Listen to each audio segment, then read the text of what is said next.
Weird fishing rules in Australia you won't believe. Fishing in Australia is more than just dropping a line in the water and hoping for a bite. For Aussies, it's a weekend tradition, a family activity, and for some, almost a religion. But here's the catch, pun absolutely intended: you can't just grab a rod and head to the river or ocean without knowing the rules. And trust me, Australia's fishing rules are not just about protecting fish.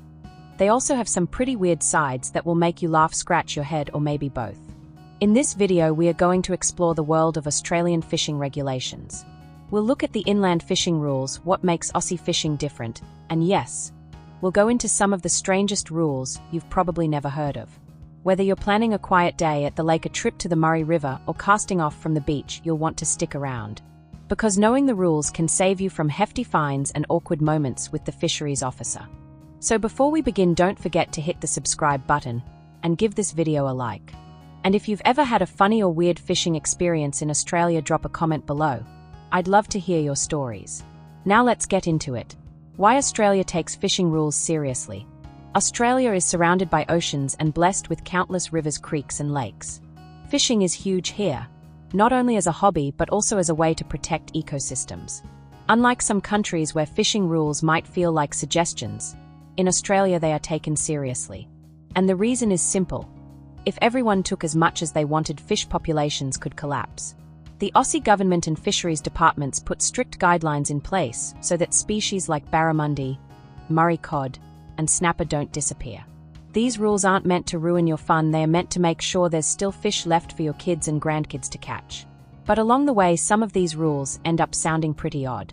Inland fishing rules. Let's start inland, because fishing in Aussie rivers and lakes has its own set of rules, and they can be quite different from the coast. 1. Licensing requirements. If you're fishing in most inland waters, you need a fishing license.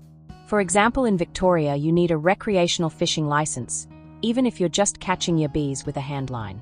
In New South Wales, kids under 18 and seniors often get exemptions, but the rest of us? Pay up or risk a fine. The funny part is, you can be fined more for fishing without a license than for speeding in some places. Imagine telling your mates you lost $500 not for breaking road rules, but for trying to catch a trout without paperwork. 2. Bag and size limits. Inland fishing comes with bag and size limits that can feel more like math homework than a relaxing day out. For example, Murray cod, Australia's legendary freshwater fish, usually comes with strict rules. A slot size where you can only keep fish between a minimum and maximum length. Too small. Back it goes. Too big. Also back it goes. You're literally punished for catching a trophy fish. 3. Closed seasons. This is where things get quirky. Murray cod has a closed season during spring in some states because it's breeding time. Fisheries don't want you disturbing the love life of the cod.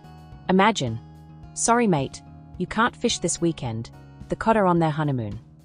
4. Gear restrictions. You can't just rock up with whatever equipment you want. Some places ban set lines, nets, or even certain hooks. In some waters, using live bait is banned because it can spread diseases between fish species. Weird and unexpected fishing rules. Now for the juicy part, the weird side of Aussie fishing rules. 1. Crab measuring rules. If you're crabbing in Queensland, you need to carry a crab measurer with you. Fisheries officers can fine you if you don't. And yes, there's an official plastic ruler just for crabs. Forget losing your wallet. Aussies panic more if they forget their crab ruler. 2. The eel trap rule. In some states, if you're fishing for eels, you can only use traps with specific dimensions. Too big and you're in trouble. Who knew eel fashion police existed? 3. Bizarre species bans. Some species can't be caught at all, even if they bite your line. For example, certain freshwater catfish are completely protected in New South Wales. So imagine you hook one and suddenly you're in an awkward situation, cheering because you caught something but panicking because you're not allowed to keep it. 4. No fishing on certain bridges. Some bridges in Aussie towns have signs that say no fishing. And the reasons vary, from safety concerns to preventing people from dropping lines into busy boat traffic. Still, it feels odd standing on a bridge over a perfect river and being told don't fish. 5. Yabby pump madness. Collecting yabbies, Aussie freshwater crayfish, is a fun pastime. But did you know in some states there are strict rules on what size net or pump you can use? And some places even limit how many holes you can dig in the mud when searching for them. Imagine fisheries officers counting your yabby holes like they are checking exam answers. 6. Odd bag limits. In some regions you can keep dozens of one species, but only one of another. For example, you might be allowed 50 yabbies, but only 2 Murray cod. It's like the government saying go wild with crayfish, but hands off our cod. 2 different worlds. One of the things many newcomers don't realize is how different coastal and inland fishing rules can be. On the coast, you're worrying about snapper, flathead, or crabs. Inland, it's all about Murray cod, golden perch, or trout.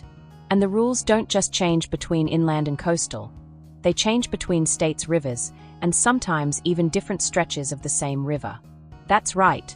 Fishing in New South Wales can have completely different rules than in Queensland, even if you're standing on opposite banks of the same river.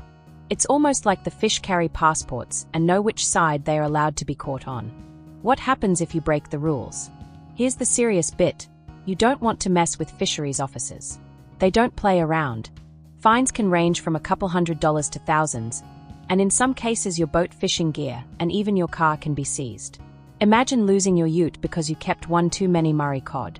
Not worth it. Tips for fishing in Australia. 1. Always check local regulations before you go. Each state has its own fisheries website and mobile app too. Get your license sorted. Don't risk it. 3. Carry measuring tools, for fish and for crabs. 4. Respect closed seasons. 5. Remember, if it seems like a weird rule, it probably has a reason behind it. Fishing in Australia is both fun and fascinating. The rules might seem strict, or downright weird, but they exist to protect the waterways and make sure we can all keep enjoying fishing for years to come. Next time you're out there, spare a thought for the Murray cod on honeymoon, or the crab officer making sure your ruler is legit. Don't forget to subscribe to the channel, like the video, and comment with your own fishing stories, especially if you've ever run into a weird rule yourself. I'd love to read them, and who knows, you might even help someone else avoid a fine.